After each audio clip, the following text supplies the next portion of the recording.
Good afternoon. Welcome to another edition of the Madison View. My name is Ralph Scott. Uh, I know I've been criticized. I've noticed some videos and they criticize people about not having good light when you got light on your glasses. That's just the way my room lights up. I try to do it. I try to film it in natural light.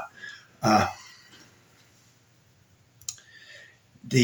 with me running for Congress and my insight, and of course, from the Madison family and all that stuff, I'm going to do my website, which is Ralph Scott for U.S. House .com is going to be my website.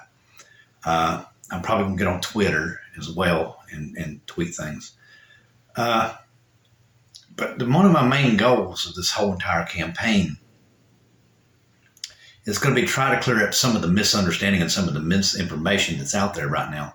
And in my opinion, a lot of that was started by the Republican Party because they do that to distort everything and get everybody's anger stirred up. I think that's one of the biggest motivators, like I said in the past. The Republican Party just tries to stir up emotions. It's anger, of course, and is one of the primal emotions that make human beings survive. So therefore, it triggers a better memory in people if you get them angry. And that's exactly what they try to do. They try to print everything in red and all this kind of stuff. It's little psychological things. You can read it in different psychology books and all that stuff, the power to influence and all that stuff. It's very obvious by how they do their pamphlets they hand out and some of the commercials they do and everything. There's always red in there, like with a statement inside of it in white letters or something like that. If you really pay attention, they're using psychology to make the people angry. And by doing that, in my opinion, they're doing how would you say it? Disservice, to the American voter and to our country overall. Because their voters are obviously very skewed to them anyway. Like I said, I've talked to a person who was so diehard, Republican and MAGA, and mentioned that the riot was actually a insurrection. He goes, no, it wasn't. It was a tourist event. Yeah, right. Come on. He was serious. He was deadly serious about it. And he was mentioning that there was over like 9,000 ballots in Georgia that only voted for one person and they wanted to disqualify them. And I thought, well, what if they didn't want to vote for anyone else? What if they only wanted to vote for the president? And he was literally in the camp that wanted to disqualify those ballots just because they only voted for one person. If it's your choice to only vote for one person on a ballot, it's your choice. It's your vote. They were trying to disqualify those ballots in Georgia. They do things to warp things. But anyway, let me get to the one thing which is where you see a lot. You even see Elon Musk getting in on this one. Diversity. Diversity. I think it's education and ethnicity, or DEI. I think it's called diversity, inclusion. It'd be diversity, ethnicity, and inclusion, or something like that. But anyway, it basically it's like a newfound thing that's really been around for a while. It's called social governance or something like that. It's been around for a very long period of time. It's talking about diversity in the country, and companies are trying to diversify, include, and make sure more people are included.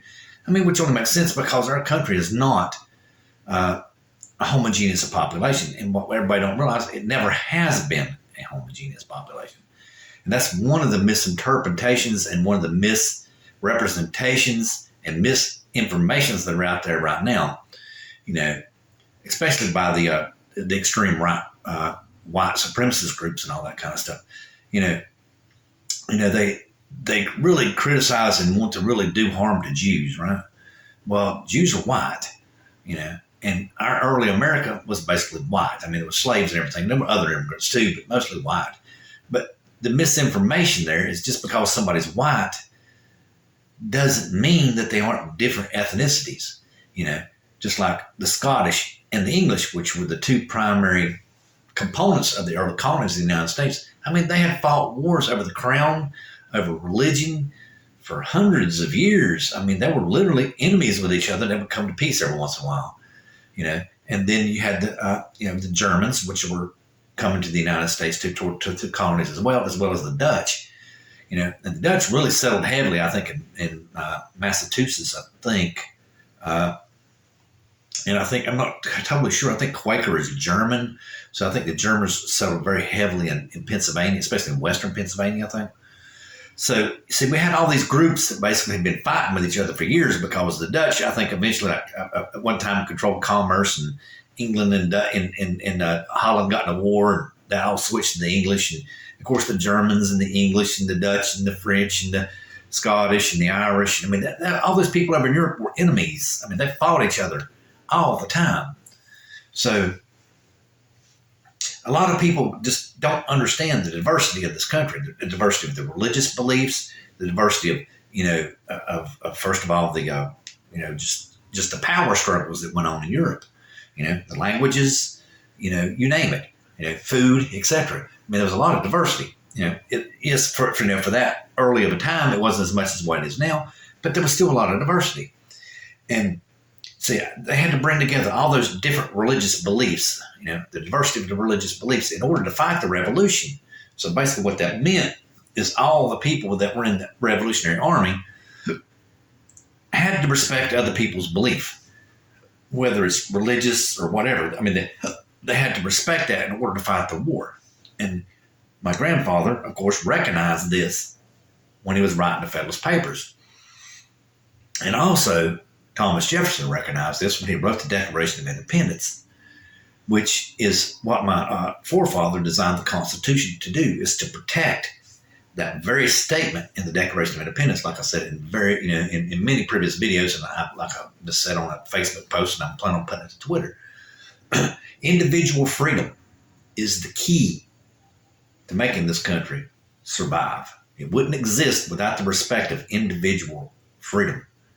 And it's going to continue to go on in existence because of respect for individual beliefs and freedom. The United States is based on individuality, not on a theocracy like the Republicans want to push in, because they're trying to say that the United States was founded as a Christian nation. It wasn't. It was a nation of Christians that came together to fight the revolution. Yes, it was a nation of Christians, not a national, not a Christian nation. It was a nation of Christians. And they're reversing this, to try to really get everybody's dander and uproar and anger, like, oh, they're using your religion against you, trying to make you mad, to think somebody's trying to do away with it. It's the same way a lot of these evangelical right-wing Christian preachers are. I mean, they really sit there and say that, that you're going to save America and all this kind of stuff. No, you're not. By doing that, all you're doing is by embracing these radical thinkings, you're alienating people, because the basic Christian tradition is, if you really read your Bible and read what Jesus said and all this kind of stuff, he waited for the sin to bear burden on the person, and the person come to him and ask for forgiveness of sin. Well, so y'all want to violently suppress people who y'all think are who y'all are considered sinning. So you're going about it in a Muslim way, not in a Christian way. You don't, basically, that's like I said in a previous video, you don't throw rocks, because nobody's perfect. And a classic example of that is the guy who's the head of the Republican Party in Florida, as well as his wife.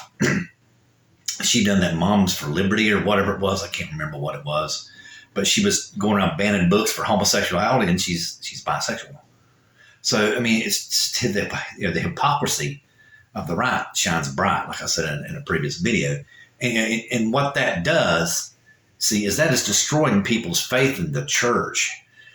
You radical right-wing Christians are what is destroying Christianity. It isn't the gay community. They want to be Christians.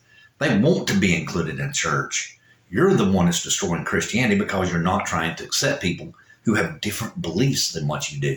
You don't have to accept them in your church, but they have the right to believe that, in God the way they see. You don't have the right to be violent toward them, try to shoot them or whatever. You just don't have that right. And that's, like I'm saying, I'm bringing it right back to the individual freedom, and that's what made America work, because a nation of Christians come together, which had many different religious beliefs. It wasn't just one belief. There wasn't Christian nationalism that drove the country. No, it was Quaker. It was, what was the other one? I can't remember. Puritan.